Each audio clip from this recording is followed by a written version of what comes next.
दोस्तों, ये कहानी यूक्रेन में रहने वाले एक गरीब टीचर की है। वह अपनी प्रेग्नेंट पत्नी के साथ एक छोटी सी झोपड़ी में रहता था। स्कूल में बच्चों को पढ़ाने के लिए उसे रोज साइकिल से जाना पड़ता था। उसकी जिंदगी बहुत साधारण थी, लेकिन एक दिन ऐसा हुआ जिसने उसकी पूरी जिंदगी बदल दी। एक दिन कुछ रूसी सैनिक उसकी पत्नी के साथ बहुत गलत करने की कोशिश करते हैं। जब उसकी पत्नी उनका विरोध करती है, तो वे बेरहमी से उसकी हत्या कर देते हैं। यह देखकर वह टीचर टूट जाता है। अपनी पत्नी की मौत का बदला लेने के लिए वह अपनी कलम छोड़ देता है और यूक्रेन का सबसे खतरनाक स्नाइपर बन जाता है। उसका निशाना इतना सटीक होता है कि वह 5 किलोमीटर दूर से भी अपने दुश्मन को मार गिराता है। अब वह उन रूसी सैनिकों से अपनी पत्नी की मौत का बदला कैसे लेता है और इस मिशन में उसे किन किन खतरनाक मुश्किलों का सामना करना पड़ता है, यही इस कहानी में दिखाया गया है। कहानी की शुरुआत यूक्रेन के एक शांत इलाके से होती है। यहाँ मिकोल नाम का एक आदमी अपनी प्रेग्नेंट पत्नी नस्त्या के साथ एक छोटी सी झोपड़ी में रहता था। दोनों अपनी शादीशुदा जिंदगी में बहुत खुश थे। नस्त्या एक ड्राइंग आर्टिस्ट थी। उसे चित्र बनाना और लकड़ी पर नक्काशी करना बहुत पसंद था। एक दिन वह अपने पति की सुरक्षा के लिए लकड़ी से एक एंजल बनाती है और उसे मिकोल की बाजू में बांध देती है। मिकोल के घर के पास ही एक स्कूल था, जहां वह रोज साइकिल से बच्चों को पढ़ाने जाता था। उसके घर के बाहर सफेद रंग से शांति का निशान बना हुआ था। उनके घर में टीवी या कोई इलेक्ट्रॉनिक सामान नहीं था, इसलिए उन्हें दुनिया की खबरें नहीं मिल पाती थीं। स्कूल में ब्रेक के समय मिकोल कभी कभी टीवी पर न्यूज देख लेता था। ऐसे ही एक दिन न्यूज में उसे पता चलता है कि यूक्रेन की राजधानी में प्रदर्शनकारियों को मारा जा रहा है और रूस यूक्रेन पर हमला करके उस पर कब्जा करना चाहता है। ये खबर सुनने के बाद मिकोल परेशान हो जाता है, लेकिन फिर भी वह क्लास में जाकर बच्चों को पढ़ाने लगता है। वह टीचर बच्चों को बहुत प्यार और अच्छे तरीके से पढ़ाता था, लेकिन उसी क्लास में यूरा नाम का एक बदमाश लड़का भी था, जिसे मिकोल बिल्कुल पसंद नहीं था। जब भी उसे मौका मिलता, वह मिकोल की बेइज्जती करता और उसे स्कूल से निकलवाने के बारे में सोचता रहता, लेकिन मिकोल कभी उसकी हरकतों पर गुस्सा नहीं होता था। एक दिन सुबह मिकोल स्कूल पढ़ाने जा रहा था। रास्ते में उसने कुछ सैनिकों को खड़ा देखा, लेकिन उसने ज्यादा ध्यान नहीं दिया और आगे बढ़ गया। जब वह स्कूल पहुंचा तो देखा कि पूरा स्कूल खाली पड़ा है। यह देखकर वह हैरान हो गया। तभी उसने टीवी पर न्यूज देखी, जिसमें बताया जा रहा था कि यूक्रेन पर कब्जा करने के लिए रूसी सेना देश में घुस चुकी है। तब मिकोल को समझ में आया कि रास्ते में जिन सैनिकों को उसने देखा था, वे रूसी सैनिक थे। यह समझते ही वह घबराकर तुरंत अपने घर की तरफ भागता है, क्योंकि उसकी पत्नी नस्त्या घर पर अकेली थी। जब वह घर पहुंचता है तो देखता है कि रूसी सैनिक उसकी पत्नी को पकड़कर बेरहमी से पीट रहे हैं। मिकोल अपनी पत्नी को बचाने की कोशिश करता है, लेकिन सैनिक उसे भी मारने लगते हैं। मिकोल रोते हुए उनसे कहता है कि उसकी पत्नी प्रेग्नेंट है और उसे छोड़ दें, लेकिन सैनिक उसकी बात नहीं सुनते। वे घर में आग लगा देते हैं और वहां से जाने लगते हैं। अपना जलता हुआ घर देखकर नस्त्या गुस्से में आ जाती है और सैनिकों पर पत्थर फेंकने लगती है। तभी एक रूसी सैनिक गोली चला देता है और नस्त्या की मौके पर ही मौत हो जाती है। मिकोल अपनी पत्नी की लाश के पास बैठकर फूट फूट कर रोने लगता है। कुछ घंटों बाद 2 यूक्रेनी सैनिक वहां आते हैं। मिकोल की पहचान करने के बाद वे उसकी पत्नी की मौत पर दुख जताते हैं और उसके लिए कब्र खोदते हैं। वे मिकोल से कहते हैं कि वह अपनी पत्नी को वहीं दफना दे। मिकोल अपनी पत्नी को उसी कब्र में दफना देता है। उसका घर जल चुका था और उसकी पत्नी को बेरहमी से मार दिया गया था। इन सब के बाद मिकोल के दिल में सिर्फ बदले की आग जल रही थी। मिकोल हर समय यही सोचता रहता था कि वह कब रूसी सैनिकों से अपनी पत्नी की मौत का बदला लेगा। इसी वजह से वह यूक्रेनी सैनिकों से गुजारिश करता है कि उसे भी अपने साथ ले चलें, क्योंकि वह यूक्रेन की सेना में शामिल होना चाहता है। जाने से पहले वह लकड़ी का बना वह एंजेल अपने पास रख लेता है, जो उसकी पत्नी ने उसकी सुरक्षा के लिए बनाया था। जब वह मिलिट्री बेस पहुंचता है तो वहां का कमांडर पहले उसे सेना में शामिल करने से मना कर देता है। कमांडर को शक होता है कि कहीं यह आदमी जासूस तो नहीं है। तब मिकोल कमांडर को पूरी सच्चाई बताता है। वह कहता है कि रूसी सैनिकों ने उसका घर जला दिया और उसकी पत्नी को उसकी आंखों के सामने मार डाला। अब उसके पास जीने की कोई वजह नहीं बची है। वह कहता है कि वह तब तक चैन से नहीं बैठेगा जब तक रूसी सैनिकों को मारकर अपने देश की रक्षा न कर ले, ताकि वे किसी और का घर न उजाड़ सकें। मिकोल की बात सुनकर कमांडर का दिल पसीज जाता है और वह उसे यूक्रेन की आर्मी में भर्ती कर लेता है। इसके बाद मिकोल की ट्रेनिंग शुरू हो जाती है। शुरू में उसे बंदूकों के बारे में कुछ भी पता नहीं होता। जब बाकी सैनिक जल्दी जल्दी हथियार असेंबल कर लेते हैं, तब मिकोल सबसे धीरे करता है। इसे देखकर सभी को लगता है कि वह कभी अच्छा सैनिक नहीं बन पाएगा, लेकिन मिकोल हार नहीं मानता। वह पूरी मेहनत और ध्यान के साथ ट्रेनिंग करता है ताकि जल्दी से एक अच्छा सोल्जर बन सके। एक दिन वह अपने सीनियर से कहता है कि उसे मिकोल नहीं बल्कि अपने लिए एक कोड नेम चाहिए। वह अपना कोड नेम रेवन रखना चाहता है।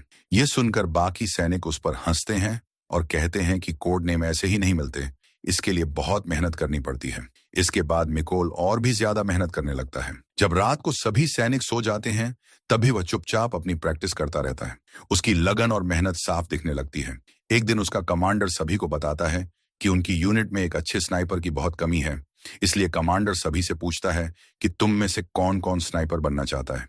यह सुनकर बहुत कम लोग हाथ उठाते हैं। उन्हीं में मिकोल भी हाथ उठाता है। उसे देखकर बाकी सैनिक हंसने लगते हैं। कमांडर मिकोल से कहता है, तुमसे तो बंदूक ठीक से असेंबल भी नहीं होती, तुम स्नाइपर कैसे बनोगे? इस पर मिकोल जवाब देता है कि वह एक अच्छा स्नाइपर बन सकता है और यह बात साबित भी कर सकता है। वह कमांडर से कहता है कि आप मेरा कोई भी टेस्ट ले सकते हैं। कमांडर उसे एक टेस्ट देता है और कहता है कि तुम्हें सिर्फ 20 सेकंड में AK-47 असेंबल करनी होगी। इसके बाद मिकोल अपनी आंखों पर पट्टी बांधता है और बंदूक असेंबल करना शुरू करता है। वह सिर्फ 18 सेकंड में AK-47 पूरी तरह असेंबल कर देता है। ये देखकर सभी लोग हैरान रह जाते हैं। जो लोग पहले मिकोल पर हंस रहे थे अब वही उसके लिए तालियां बजाने लगते हैं। इसके बाद मिकोल की स्नाइपर ट्रेनिंग शुरू हो जाती है। वह स्नाइपर बनने से जुड़ी हर छोटी बड़ी चीज बहुत ध्यान से सीखता है। कुछ दिनों बाद वह दिन आता है जब सभी स्नाइपरों को उनकी राइफल दी जाती है। बाकी सभी को नए और बेहतरीन मॉडल की बंदूक मिलती है, लेकिन मिकोल को एक पुरानी और खराब हालत वाली बंदूक दी जाती है जो ठीक से काम भी नहीं करती। यह देखकर मिकोल अपने सीनियर से कहता है कि उसे भी नया मॉडल दिया जाए, लेकिन सीनियर कहता है कि पहले तुम्हें साबित करना होगा कि तुम एक अच्छे स्नाइपर हो, तभी तुम्हें नई बंदूक मिलेगी। मिकोल इसके लिए तैयार हो जाता है। अब सभी स्नाइपरों की आखिरी ट्रेनिंग शुरू होती है। इसमें सीनियर सभी को समझाता है कि जब तुम दुश्मन पर छुपकर निशाना लगाओगे तब चाहे जो भी हालत हो तुम्हें बिल्कुल भी हिलना नहीं है और सिर्फ अपने टारगेट पर ध्यान लगाकर गोली चलानी है। इसके बाद सीनियर एक एक करके सभी स्नाइपरों के पास गोली चलाता है। जो भी सैनिक डर के कारण थोड़ा भी हिलता है उसे ट्रेनिंग से बाहर कर दिया जाता है।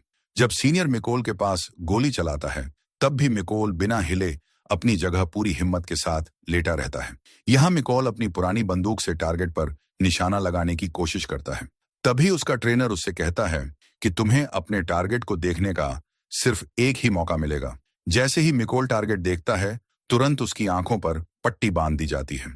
इससे उसका निशाना थोड़ा चूक जाता है। सब जानते थे कि अगर मिकोल को नई बंदूक दी जाती और उसकी आंखों पर पट्टी न बांधी जाती तो उसका निशाना बिल्कुल सही लगता, लेकिन कोई भी इस बारे में कुछ नहीं कहता और मिकोल भी इस बात पर ध्यान नहीं देता। रात में नाइट शूट टेस्ट होता है। इसमें ट्रेनर फ्लेयर गन से रोशनी करता है और उसी रोशनी में सभी स्नाइपरों को अपने अपने टारगेट पर गोली चलानी होती है, लेकिन मिकोल गोली नहीं चलाता क्योंकि वह उस पल में दूरी को ध्यान से समझ रहा होता है।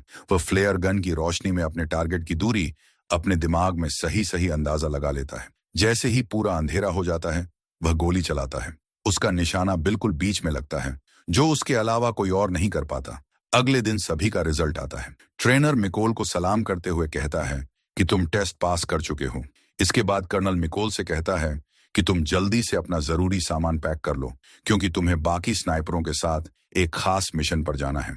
उनका पहला मिशन पास के एक चेक पॉइंट को दुश्मन से छुड़वाना होता है जिस पर रूसी सेना ने कब्जा कर रखा था। मिकोल बाकी स्नाइपरों के साथ उस इलाके में घुसता है और सभी अपनी अपनी पोजीशन ले लेते हैं। सबको अलग अलग टारगेट दिए जाते हैं। जैसे ही वे रूसी सैनिकों पर गोली चलाने वाले होते हैं तभी उन्हें दिखता है कि एक गाड़ी चेक पॉइंट की तरफ आ रही है।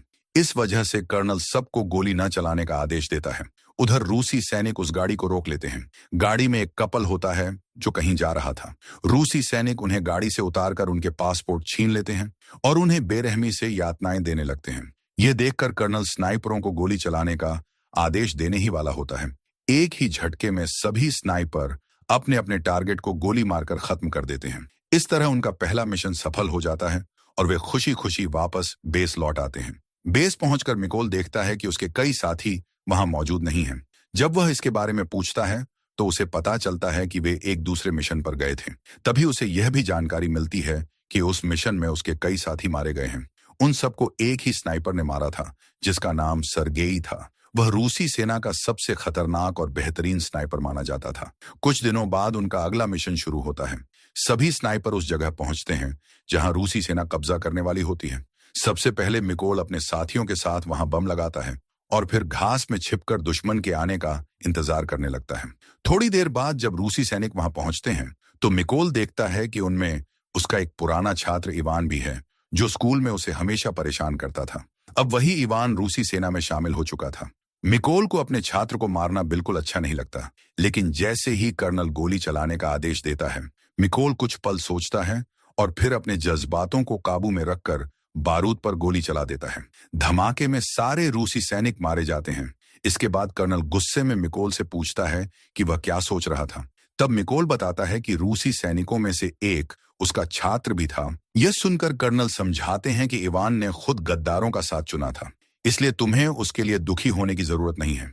इसके बाद सभी लोग वापस बेस लौट आते हैं। अब कर्नल मिकोल पर पूरी तरह भरोसा करने लगते हैं और अपना ज्यादातर समय उसी के साथ बिताते हैं। कर्नल मिकोल को बताते हैं कि उनकी 2 बेटियां हैं, जिन्हें यह नहीं पता कि वह सेना में कर्नल हैं। उन्होंने घर पर यह कह रखा है कि वह एक बड़ा बिजनेस करते हैं और उनकी पत्नी भी बेटियों को उनकी असली नौकरी के बारे में नहीं बताती। यह सुनकर मिकोल भी अपनी पत्नी की आखिरी निशानी दिखाता है और बहुत भावुक हो जाता है। दोस्तों, आगे बढ़ने से पहले आप सभी का दिल से धन्यवाद कि आपने अपने पसंदीदा हिंद। इसके बाद अगले दिन ये सभी फिर से अपने अगले मिशन पर निकल पड़ते हैं। ये लड़ाई बहुत बड़ी होने वाली थी, इसलिए सभी स्नाइपर खाइयों में छिपकर अपनी अपनी पोजीशन ले लेते हैं। उन्हें पहले ही जानकारी मिल चुकी थी कि रूसी सैनिक इस इलाके पर कब्जा करने आने वाले हैं। इस मिशन में कर्नल भी उनके साथ थे। कुछ देर बाद मिकोल देखता है कि रूसी सैनिकों के बीच वही सैनिक मौजूद है जिसने उसकी पत्नी को गोली मारी थी। वह पूरी तरह मिकोल के निशाने पर था। मिकोल कर्नल से पूछता है कि क्या वह उसे गोली मार सकता है, लेकिन कर्नल मना कर देते हैं। मिकोल दोबारा देखता है कि दुश्मन बिल्कुल सामने है और शायद फिर मौका न मिले, इसलिए वह फिर से पूछता है, लेकिन कर्नल फिर मना कर देते हैं। अपनी पत्नी का बदला लेने की आग में मिकोल खुद पर काबू नहीं रख पाता और उस सैनिक को गोली मार देता है। इससे रूसी सेना को उनकी मौजूदगी का पता चल जाता है। कर्नल मिकोल पर गुस्सा करते हैं। तभी रूसी सेना का एक तेज निशानेबाज स्नाइपर कर्नल को गोली मारकर मार देता है। रूसी सैनिक गोलाबारी शुरू कर देते हैं। मिकोल कर्नल की लाश को उठाकर किसी तरह वहां से भागता है और दुश्मन की रेंज से बाहर निकल जाता है। बेस लौटकर वह बहुत दुखी होता है, क्योंकि उसकी गलती की वजह से कर्नल मारा गया था। वह कसम खाता है कि वह उस रूसी स्नाइपर को ढूंढकर मारेगा और कर्नल की मौत का बदला लेगा। अगले मिशन पर वह अकेले निकलता है। रास्ते में उसे कुछ रूसी स्नाइपरों की लोकेशन मिलती है। वह एक स्नाइपर को मार देता है, लेकिन दूसरा स्नाइपर उस पर गोली चला देता है, जिससे मिकोल घायल हो जाता है। फिर भी वह हिम्मत दिखाकर दूसरे स्नाइपर को भी मार देता है। घायल होने के कारण वह एक सुरक्षित जगह पर जाकर ठीक होने का इंतजार करता है। तभी आर्मी हेड उसे बुलाकर बताता है कि उस खतरनाक स्नाइपर का पता चल गया है जिसने कर्नल को मारा था। हेड मिकोल को तुरंत बेस बुलाता है। ब्रीफिंग में बताया जाता है कि यह स्नाइपर बहुत दूर से निशाना लगाता है और अब तक कई यूक्रेनी स्नाइपर और मशीन गनर मार चुका है। उसका नाम सरी है। वह सैनिकों को मारकर उनकी वीडियो और फोटो इंटरनेट पर डालता है ताकि यूक्रेनी सेना का मनोबल टूटे। योजना बनाई जाती है कि सेना 2 ग्रुप में हमला करेगी। एक ग्रुप सामने से ध्यान भटकाएगा और दूसरा ग्रुप पीछे से हमला करेगा। इसी दौरान मिकोल इमारत के अंदर घुसकर स्नाइपर को खत्म करेगा। योजना के मुताबिक हमला होता है। रूसी सैनिकों का ध्यान भटक जाता है और मिकोल को बिल्डिंग में घुसने का मौका मिल जाता है। वह अंदर मौजूद 2 रूसी स्नाइपरों को मार देता है। उसके साथी भी रास्ता साफ कर देते हैं। सरी को शक होता है और वह छत पर जाकर चेक करता है, लेकिन वहां भी उसका स्नाइपर मारा जा चुका होता है। नीचे लौटते समय उसे मिकोल की पत्नी का बनाया हुआ खिलौना दिखता है। तभी मिकोल उस पर हमला कर देता है और सरी को मार गिराता है। एक और स्नाइपर को भी ग्रेनेड से खत्म कर दिया जाता है। सरी ने पहले ही बैकअप बुला लिया था, इसलिए रूसी सैनिक ट्रक में वहां पहुंचते हैं। मिकोल फोन उठाकर उन्हें बताता है कि उनका समय खत्म हो चुका है और ट्रक के ड्राइवर को गोली मार देता है। जैसे ही सैनिक बाहर निकलते हैं, यूक्रेनी स्नाइपर उन्हें चारों तरफ से मार गिराते हैं। सब खत्म होने के बाद मिकोल अपनी पत्नी की कब्र पर जाता है और भावुक होकर कहता है कि उसने अपना बदला ले लिया है, लेकिन अब उसे अपने देश की सेवा करनी है। यह कहकर वह अपने अगले मिशन पर निकल पड़ता है। इसी के साथ यह शानदार फिल्म खत्म हो जाती है।